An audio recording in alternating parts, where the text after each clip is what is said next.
Welcome to the Veritas podcast, the show where we study and discuss papal writings of the Catholic Church. He's Rob, I'm Robert. This is the Veritas podcast. In the last episode, we saw how Leo admonished teachers, reminding them that it is their duty to banish error from the minds of their students.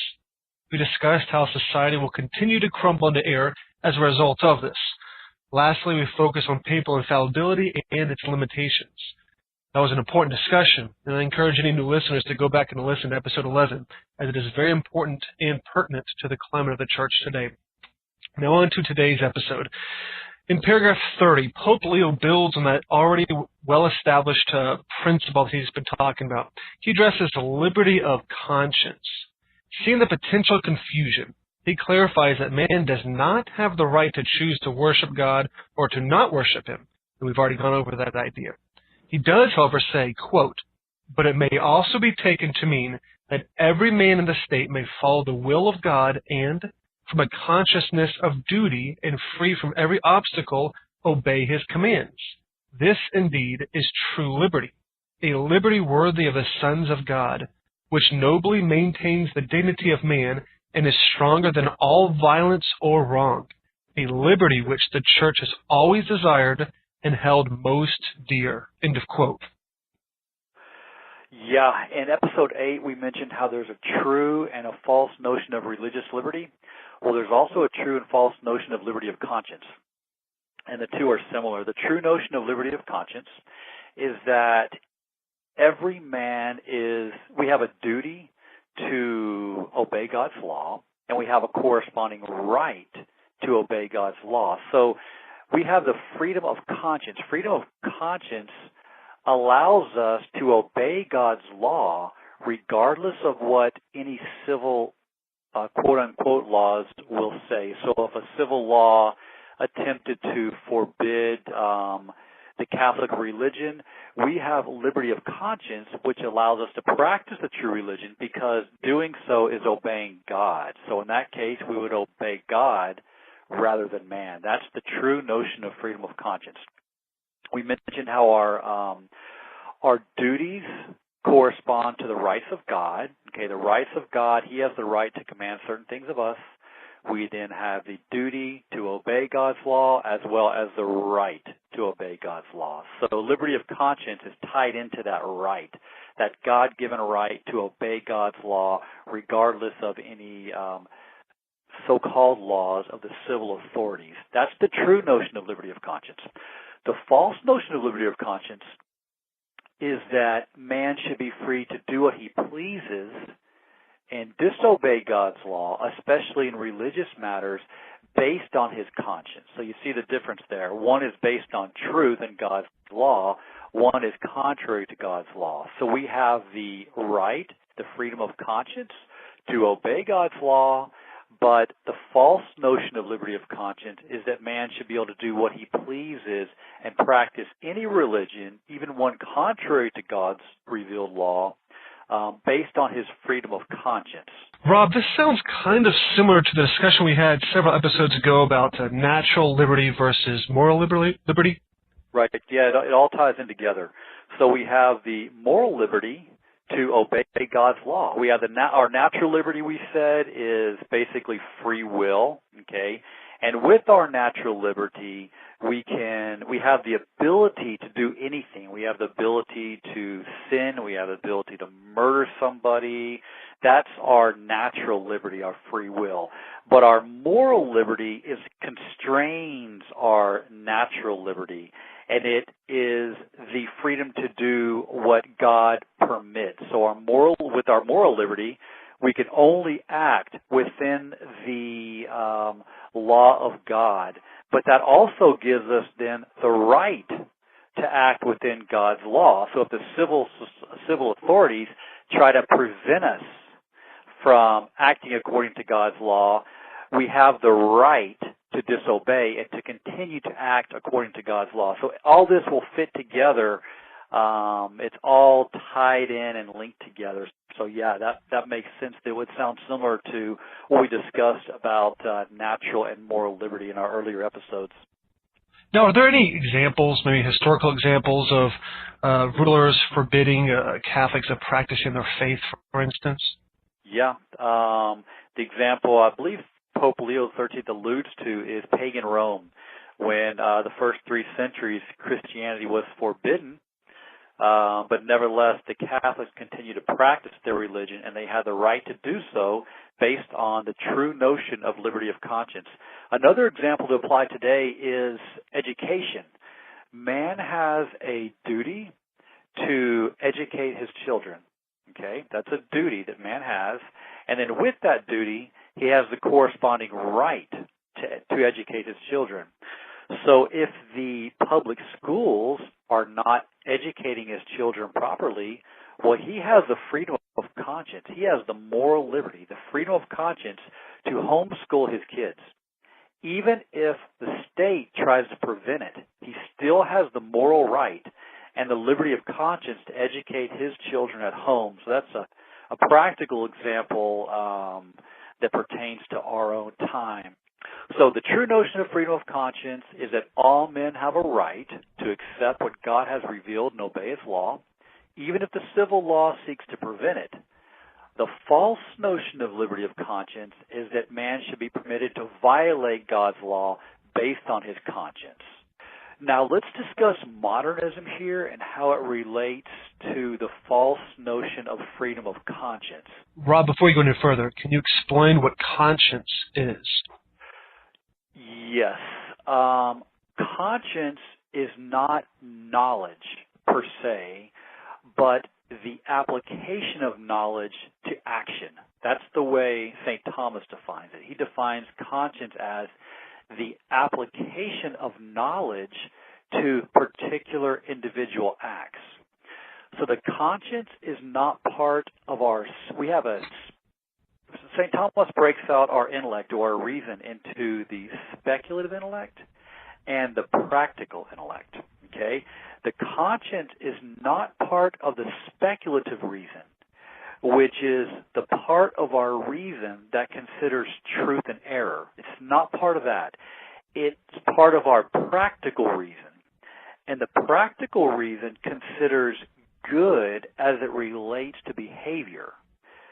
So the speculative reason considers like doctrine, it considers truth, while the practical reason considers the best way to act in a particular situation. So when we speak of forming our conscience, what that means is we're filling the intellect, the speculative intellect, with the truth so that it can then guide the conscience in its judgment of moral actions.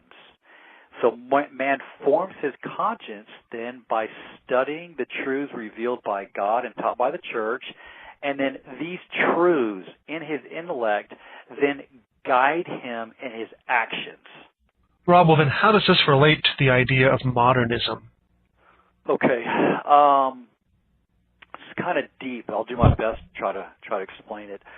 Modernism, it begins by denying revelation. It denies public revelation. Remember we've talked about in the past that God has revealed truths to us publicly. It's come through Jesus and the apostles. The church then proposes these truths to us. Well, modernism denies that. They deny public external revelation, okay? They claim that revelation, they still claim there's a revelation, but they deny it's a public revelation. They claim that what they call revelation comes from within each man, okay?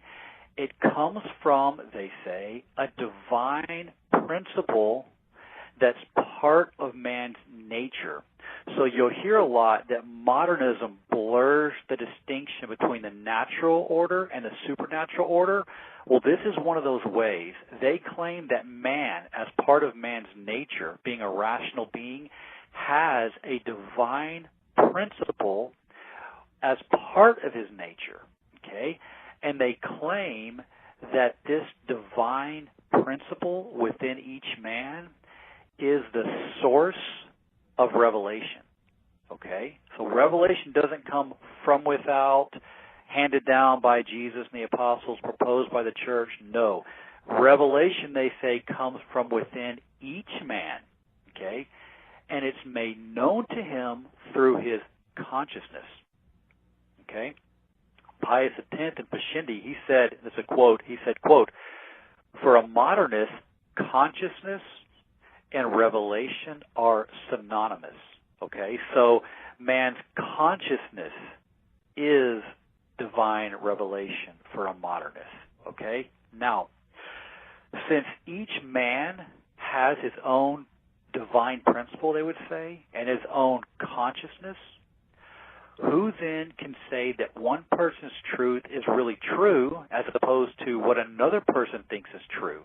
Okay? So notice, modernism, it denies that man should form his conscience based on an objective rule. It denies that man must form his conscience based on the truths revealed by God and proposed by the church. Instead, he should form his conscience based on his own truth, which is made known to him through his consciousness. So you see how that works. So for a modernist, since truth is basically subjective, meaning it comes from within each man, no one has a right to impose their truth, quote unquote, their truth, on anyone else. And so you see where this leads. Each man, it leads to each man's truth, quote unquote truth, each man's idea of truth being considered equal. Okay? And then based on this, they claim that every man, and this conclusion follows logically based on their way of belief. They claim that each man should be permitted to follow his own truth, okay, and which is what they mean then by following their own conscience, okay? So truth is his consciousness, and then his conscience, then he follows his own consciousness, and then he should be permitted then to follow his own conscience. So that's what modernists believe. And Rob, because his own consciousness is truth, he's his own God. But if he's his own God, he can change his mind too, right? So if you have your truth and I have mine, I'm not allowed to tell you that you're doing any wrong at all because you're going by your own consciousness. But then you can also totally change what you believe because it's all based and it's all up to you anyway. Right. Yeah. Yeah. And that's why there's so much talk among modernists about everyone just following their own conscience, rather than the necessity of forming their conscience based on the revealed law of God. You see, how can a modernist demand that anyone form their conscience on an objective revealed truth when they deny public revelation? Now, and Rob, what you just said is kind of the church's historical safeguard, isn't it, against this idea of conscience guiding you? Because, yeah, your conscience is supposed to guide you, but to a certain extent. And if you're ill-formed in it, then really you shouldn't listen to your conscience at all. You know, a serial killer, or a pagan, something like that. We don't want them to listen to their conscience because it's wrong. Well, the conscience is supposed to be based on the truth revealed by God.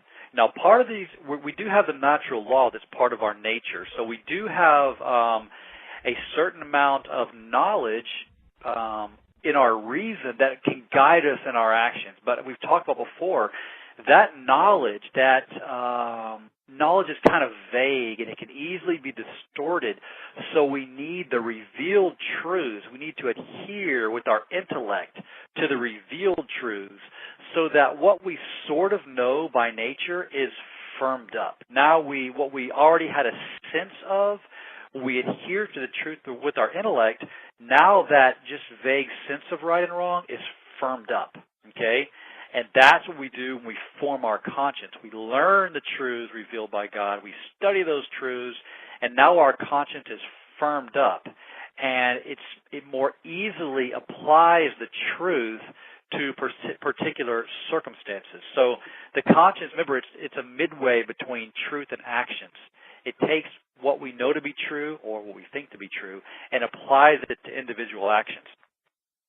This brings up Pope Francis's recent comments to an atheist. So Pope Francis, unfortunately, is definitely a modernist.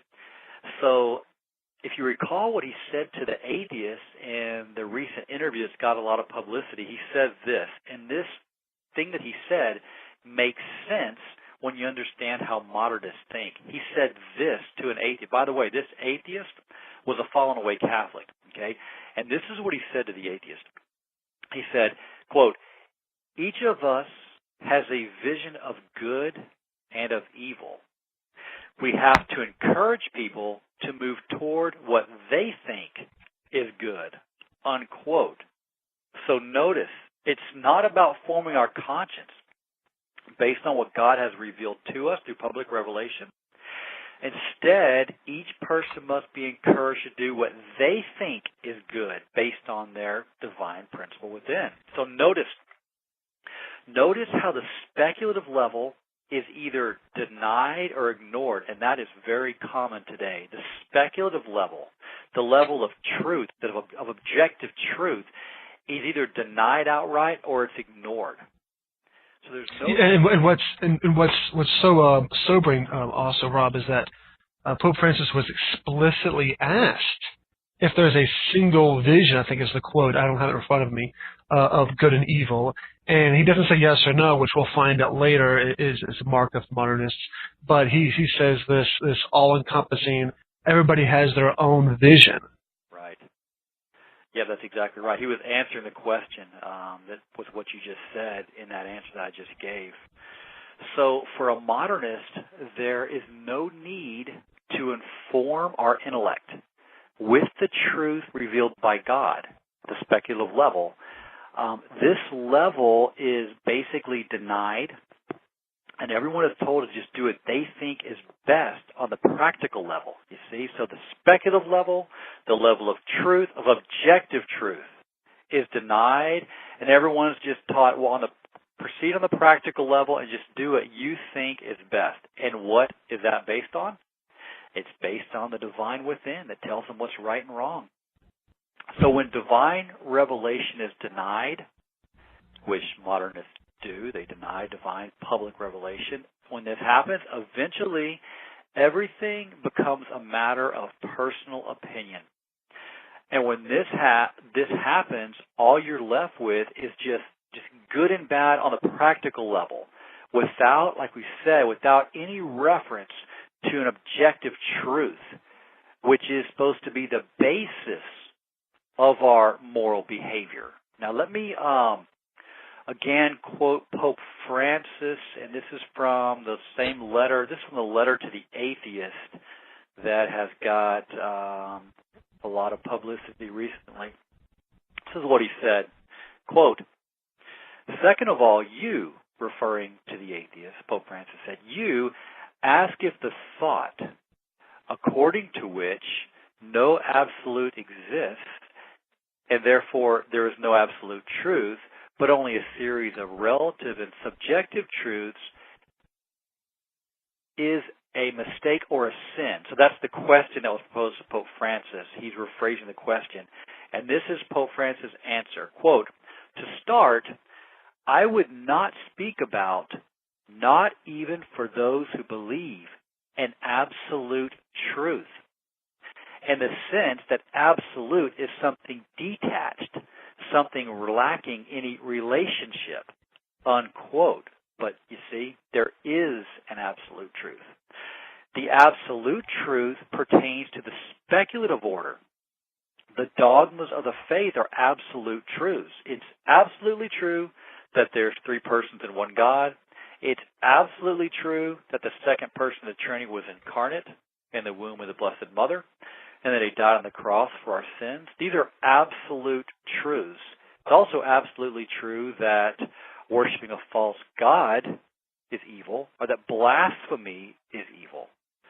But if someone denies public revelation, like the modernists do, then there is no absolute truth, and also there's no one true religion. See, for them, for a modernist, both truth and religion spring forth from within man, okay? So for a modernist, again, just as there's no absolute truth or no one truth, there's also not one true religion.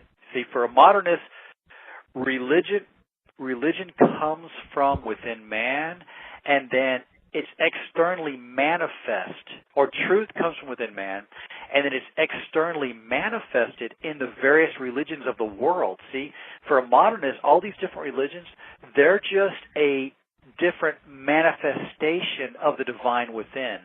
Some people interpret the divine within this way, and some people interpret it this way. So a modernist might say that one religion is more true because it's more in accord with the divine within. Maybe some people aren't as far developed, they would say.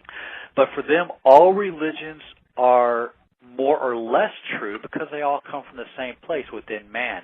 And that actually will explain, like the Assisi gathering, where people can't figure out why in the world would John Paul II invite members of all these false religions, Buddhists, Hindus who worship multiple gods, the African animists, voodoo witch doctor. He invited all these people to Assisi, and he gave them a room where they could then go and commit a mortal sin against the first commandment, an act of false worship.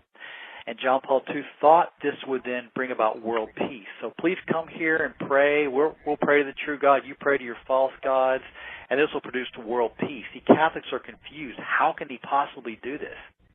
Well, the answer is modernism. Modernists believe all religions come from within man.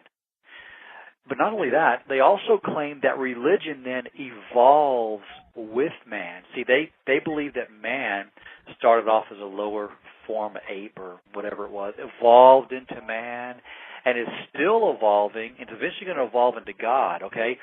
So since man then is evolving, they say that religion also has to evolve, okay? It evolves with man's consciousness. So man evolves, his consciousness becomes more enlightened, more evolved, and then religion has to evolve and progress along with it. So for a modernist, religion has to change.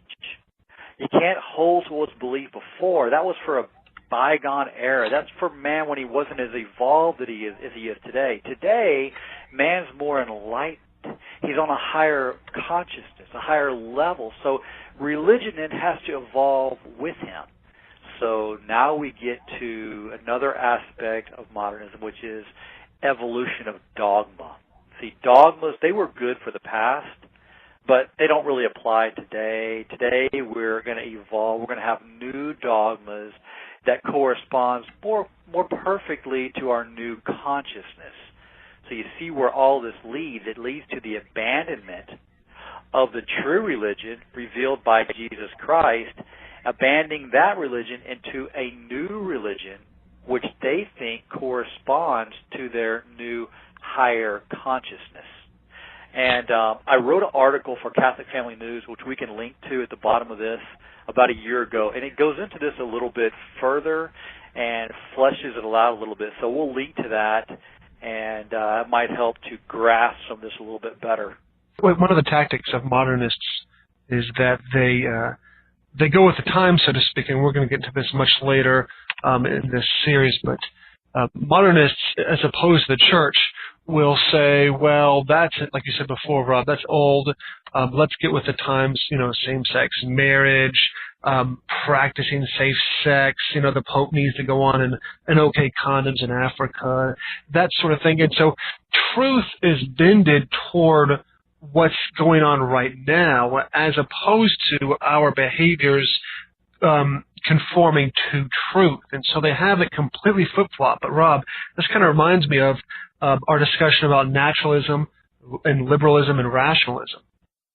Absolutely. We said that naturalism denies, it all fits together. Naturalism denies that there is denies any intervention of God, of the supernatural, in the natural order. Okay, so what does that mean? It means it denies public revelation. Okay, and then we said that rationalism is the application of that error to the human reason, which means that human reason is the sole principle of truth. There's no revelation that human reason adheres to, so human reason is the sole principle of truth. And then modernism then is, we called it the religious offspring of rationalism. Now, not only is reason the sole principle of truth, but reason is also the sole principle of revealed truth and of religion. You see, it all comes from within man. All right, Rob, well, let me go on and stop you there. This is a good stopping point. This will be our modernism episode, and we really have planned on doing Pashindi next, and so for any of you all who are interested in this topic, we'll really delve into this more. But for now, please join us next time. We appreciate you all following along. Thanks.